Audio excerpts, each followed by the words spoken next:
आज हम हिंदी पढ़ेंगे और हिंदी शुरुआत से हिंदी व्याकरण की शुरुआत करते हैं और इसमें सबसे पहले शुरू करते हैं हम आपको भाषा और व्याकरण। देखिए, भाषा जिसके द्वारा हम अपने विचारों को दूसरों के समक्ष व्यक्त कर सकते हैं, इसे हम भाषा कहते हैं। अब आता है भाषा। भाषा की उत्पत्ति भास धातु से हुई है, जिसका अर्थ है बोलना या कहना। अब देखिए, भाषा के भेद, जनरली भाषा के दो भेद हैं, एक है लिखित और दूसरा है मौखिक। आपको ये बता दें कि आजकल ही नहीं, पहले, क्योंकि शुरुआत इसी से हुई थी, तो इसे रूप में नहीं मानते हैं, जिसे हम सांकेतिक कहते हैं। ये भाषा का भेद नहीं है। अब लिखित में लिखकर, मौखिक में बोलकर, और सांकेतिक में इशारा कर सकते हैं, लेकिन अपनी पूरी भावना स्पष्ट नहीं कर सकते। इसलिए सांकेतिक को हम केवल मान सकते हैं, इसमें संकेत और इशारा यही कर सकते हैं। इसलिए भाषा का सही रूप यही दोनों है। अब आता है कि भाषा कितनी है। विश्व में कुल 2796 अभी तक रिकॉग्नाइज है भाषा बोले जाते हैं, और इसे प्रमुख साहित्यकारों ने मिलकर परिवार में बांटा है, यानी फैमिली। भाषा परिवार कुल 12 है। भाषाओं का कुल परिवार कितने हैं? 12 है। पहला भारत और यूरोपीय, यानी इसे भारोपीय भाषा कहते हैं। अब इसमें आप समझ जाइए कि हिंदी, ग्रीक, लैटिन, अंग्रेजी, फारसी, जर्मन, रूसी इत्यादि आते हैं। दूसरा परिवार जो है वह है द्रविड़। यह भारत का है, प्योर द्रविड़ परिवार। यह दक्षिण भारत में बोला जाता है, दक्षिण भारत की भाषा है। और आप जानते ही हैं कि दक्षिण भारत में प्राचीन भाषाएं हैं, जैसे में तमिल, तेलुगु, कन्नड़, मलयालम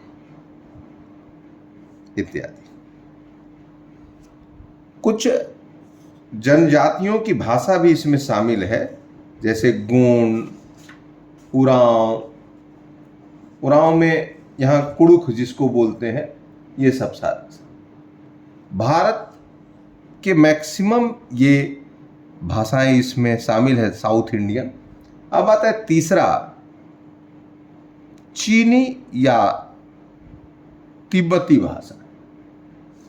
ये तिब्बती परिवार जो है, इसमें चीन शामिल है, म्यांमार शामिल है, तिब्बत। चौथा परिवार जो है वह है सेमेटिक। सेमेटिक को सामी परिवार भी कहते हैं। ये मुख्यतः अरबी, हिब्रू या अफ्रीका में अरमाइक भी बोल सकते हैं, जहां इस अशोक का अभिलेख भी इसी में मिला है। पांचवा परिवार है आपका हेमेटिक, से हामी कहते हैं। हामी परिवार। हामी परिवार में से लेबनान जिसको कहते हैं, यूथोपिया, एथोपियन, ये सारे आते हैं।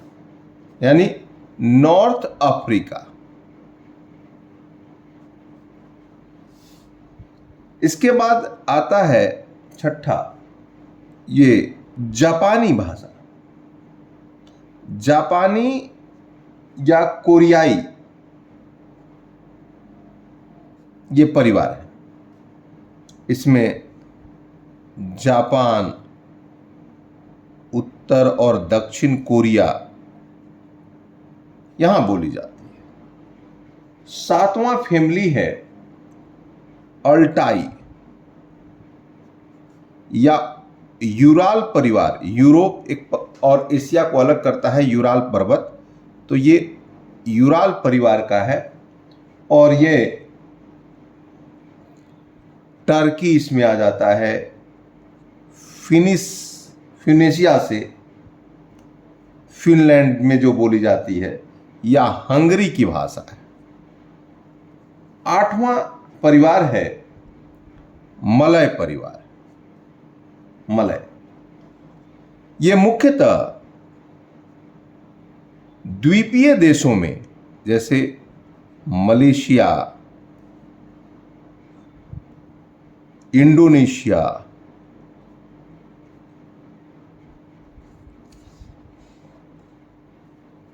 बोर्नियो, इस आइलैंड में बोली जाती है। नौवां परिवार है कॉकेसी। कॉकेसी परिवार। कॉकेसी परिवार काला सागर, ब्लैक सी के आसपास या कैस्पियन सागर के क्षेत्र में बोली जाती है। 10वां आता है ऑस्ट्रिक। ऑस्ट्रिक परिवार ये मुख्यतः भारत में भारतीय क्षेत्र यानी कि जनजातियों की भाषा है। जैसे मुंडा, संथाली, भील।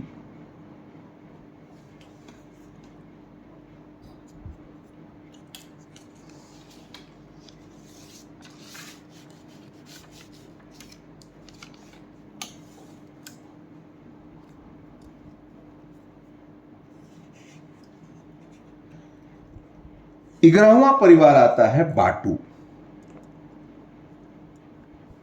ये बाटू मुख्यतः काफिरों की भाषा है। काफिर उसे कहते हैं, जनरली इसको लोग रिफ्यूजी भी बोलते हैं। कांगो, जूलू, ये सब की भाषा है। और अंतिम भाषा है अमेरिकी, जो कि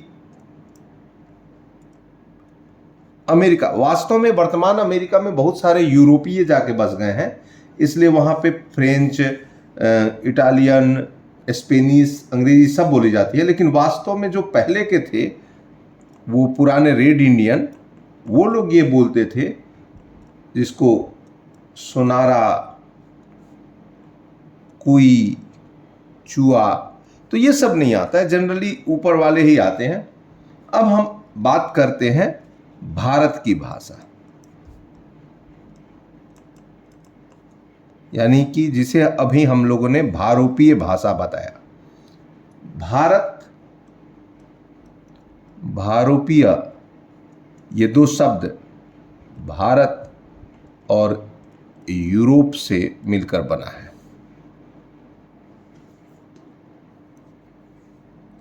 भारत में पहले आर्य आए और आर्यों की भाषा संस्कृत थी। आर्यों की भाषा संस्कृत थी, इसीलिए यहां संस्कृत से शुरुआत होता है और इसके कई चरण हैं। जैसे अगर हम बात करें फर्स्ट चरण में, फर्स्ट लेयर में, तो इसे हम वैदिक संस्कृत बोलते हैं। ये थोड़ा क्लिष्ट था और ये 1500 बीसी से लेकर 600 बीसी तक बोली गई। इसमें ऋग्वेद, सामवेद, यजुर्वेद और अथर्ववेद रचे गए। उसके बाद आता है लौकिक संस्कृत। इसका पीरियड जो है वो ऋग्वेद के बाद सामवेद से शुरू हो जाता है और इसमें लोग बोलना चालू कर दिए थे और ये 500 बीसी तक रहा। ईसा पूर्व इसको बोलते हैं। इसमें रामायण जो वाल्मीकि लिखे हैं वो संस्कृत में है। महाभारत जो वेद व्यास लिखे हैं और उपनिषद पुराण रचे गए। तीसरा जो भाषा है वह है पाली तथा प्राकृत। ये 500 बीसी से लेकर 500 एडी तक रचा गया। आपको ये बता दें कि ये बौद्ध और जैन ग्रंथ रचे गए। फिर चौथा आता है अपभ्रंश।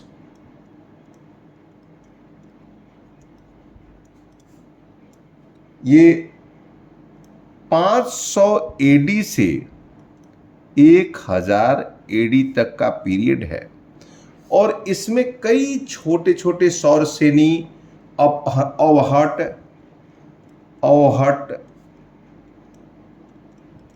सौरसेनी जैसी कई रचनाएं इसमें रची गईं और आम आदमी की भाषा ये रही थी। पांचवा जो इसका स्तर रहा वह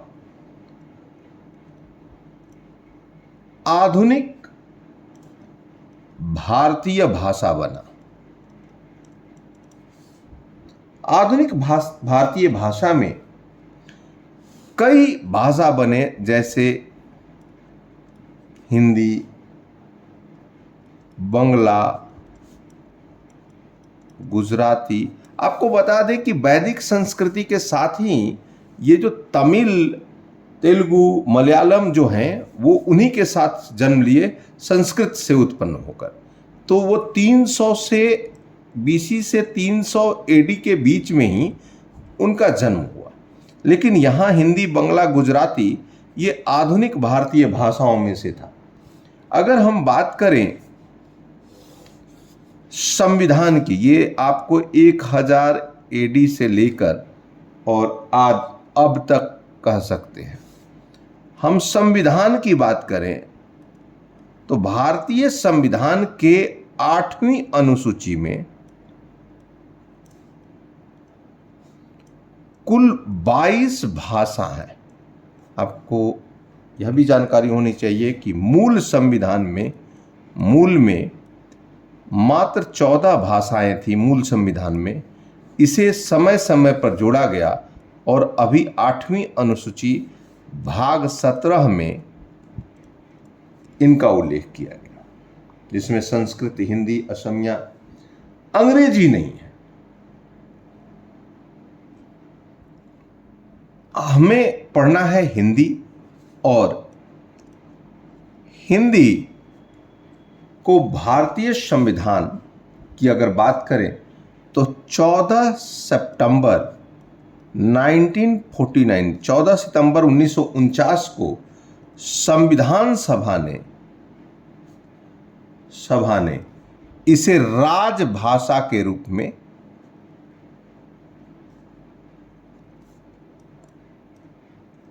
मान्यता दिया।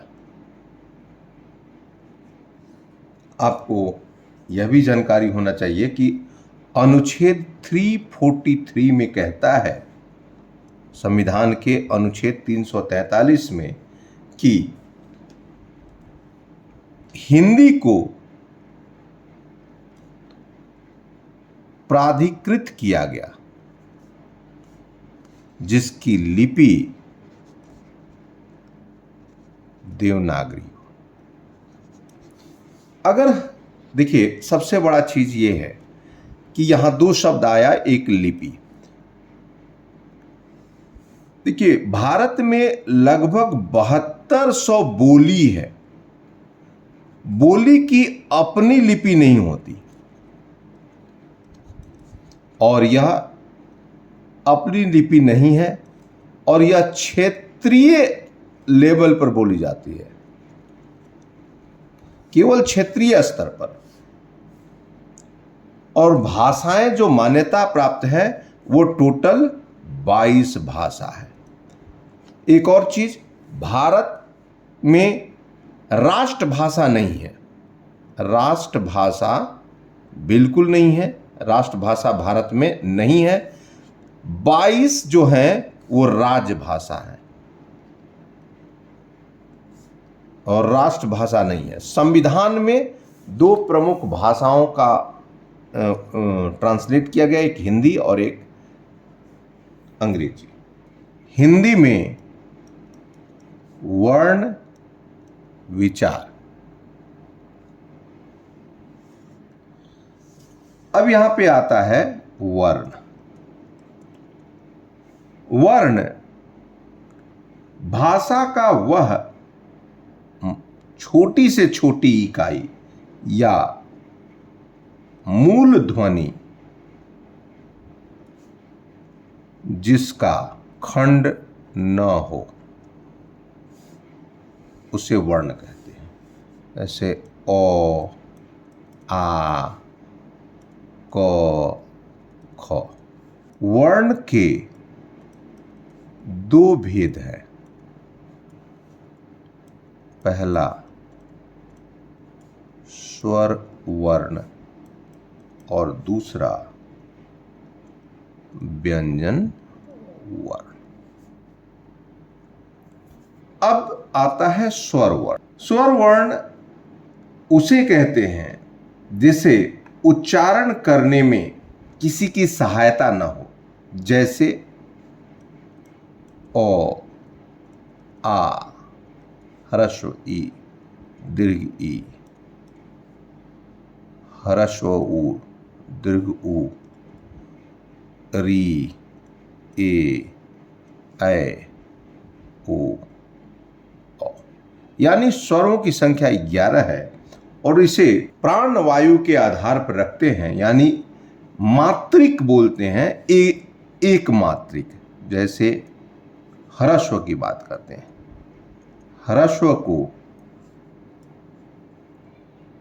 एक मात्रिक बोलते हैं, एक मात्रिक। एक मात्रिक का मतलब है कि इसमें एक मात्रा होती है, जैसे ओ, ह्रस्व ई, ह्रस्व ऊ, री, ये 4 हो गए। अब आता है दीर्घ स्वर्ग। दीर्घ स्वर ये होता है द्विमात्रिक,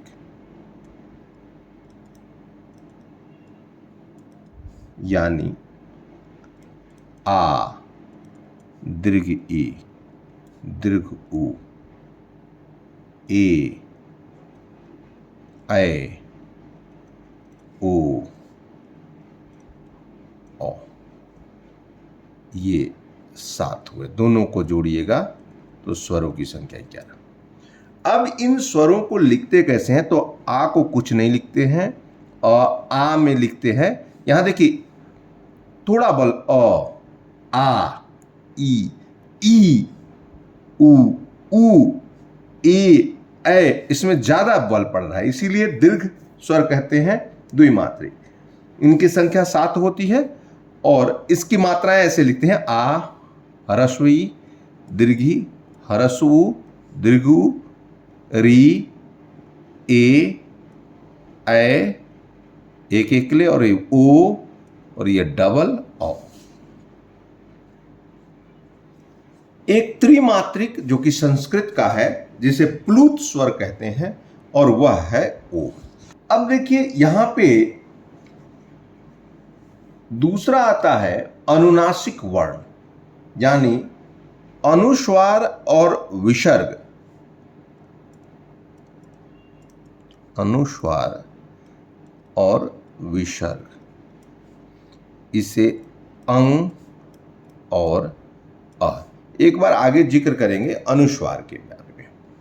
अब आता है व्यंजन। व्यंजन जिसमें स्वर की सहायता से उच्चारण किया जाए, जिसमें क्या किया जाए? स्वरों की सहायता से उच्चारण किया जाए। स्वर वर्णों की सहायता से उच्चरित किया जाए, जैसे क, च, ट, त, प। ये हम हलंत लगा रहे हैं। इनकी संख्या 33 होती है और हम फिर से बता रहे हैं, इसे वर्ग में बांटा गया। सबसे पहले इनके प्रकार देखिए, तो सबसे पहले आता है स्पर्शी, जो स्पर्श करे। क वर्ग, क वर्ग, इसमें क, ख, ग, घ, अंग। च वर्ग, च, छ, ज, झ, ञ। ट वर्ग, ट, ठ, ड, ढ, ण।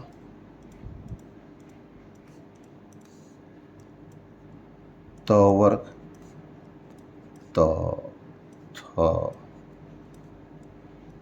द, ध, न। प वर्ग, प, फ, ब, भ, म। आपको बता दें कि ये है कंठ। कंठ, हाँ देखिए, ये क वर्ग जो है वो कंठ से है, यानी यहां से स्वर तंत्रियां हैं और कंठ से ये बोला गया। फिर दूसरा स्पर्श किया च वर्ग, च, छ, ज, झ, ये तालु हुआ, ये च वर्ग हुआ। तीसरा है मूर्धा, मूर्धा ट वर्ग। मूर्धा में कहता है कि जीभ को आप देखिए, बोल के देखिए, ट बोलते हैं तो जीभ में उल्टा ट, ठ, ड, ढ, ड़, न, इस सब में जीभ को ऐसे उलटना पड़ता है, यानी तालु में टच करता है, इसे मूर्धा कहते हैं। तो ये मूर्धा ट वर्ग। उसके बाद आता है त वर्ग, जो कि दांत से संबंधित है। त, थ, द, बिना दांत के लोग नहीं बोल पाएगा। अब प वर्ग किस प्रकार अंदर से नीचे से बाहर की ओर आया और स्पर्श करते हुए है, इसीलिए इसको स्पर्शी व्यंजन कहते हैं। इनकी संख्या 5 गुने 5 यानी 25 हो। अंत अस्त व्यंजन, ये दूसरा व्यंजन है।